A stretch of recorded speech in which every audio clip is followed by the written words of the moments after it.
Hollywood's shift to streaming is making some workers regret getting into the industry. We shouldn't be begging for lunch breaks, said one specialty costume manufacturer who has worked in the industry for a decade. A decade seems like a really short time in the film industry, but yeah, I mean it's a long time in most. It's a long time, but it just yeah, not super long.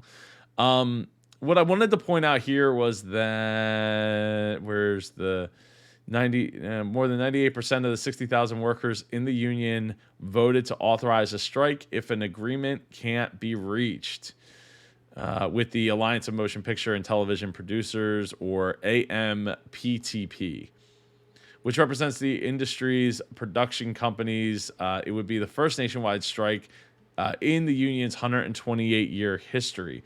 So the thing is they have worked crazy hours to pump out this incredible content that now that we have streaming, it's like it seems like every TV show wants to become the next to have like, hey, we're gonna make this TV show and we're gonna give it a film quality to this TV show, and we're only gonna work on like an eighth of the budget, or like a quarter of the budget that we would have if we were doing a TV show or doing a movie. Sorry, and that is a problem. So one of the people, and I don't see the quote here for some reason that I saw this morning, where one, I believe, lady was talking about the fact. Oh, here you go.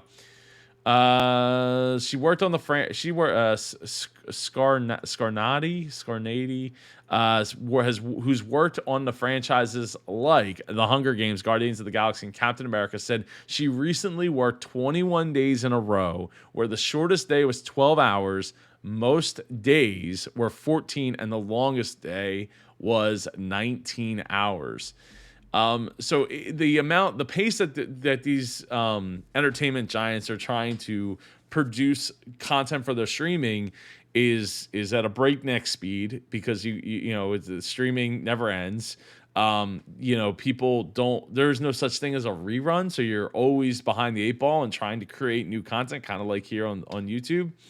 And but the production value, it's not like the production value has shrunk. The production value has actually gone up, because it's like, because we want people to subscribe to this, to our services and pay more money for, it's like, hey, you got cable and you got all these different subscriptions to pay for, and we want to be able to justify that, kind of like how HBO has done it. But the thing about HBO is, they produce like one or two series, 3 series, 4 series, high quality series, maybe in a year, versus like, hey, we have 52 weeks in a year and we want to make sure people stay subscribed. So we can't have just low quality, talking head content.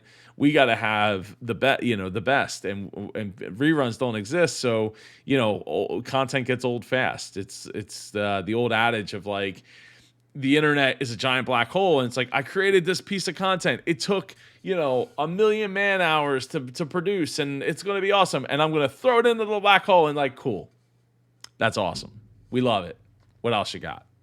Because we're moving on now. What's the next thing? And I would hate to see them fall into a strike. Kind of like reminiscent of the writer's strike just a handful of years ago, and basically making everything coming to a standstill while they figure out they need more people to produce these things, but they need high level skilled people to produce these things, and there's only so many of those people. So it's daunting at best. Daunting at best, and catastrophic at worst for these companies. The NBCs, the Universals, the ABCs, and all those companies to have this strike potentially happen, because they just are stretching themselves too thin for this high quality movie like content. And I guess I could throw Apple Plus into that mix, but. Yeah, I'm going to track this, and we'll see where this goes over the coming weeks.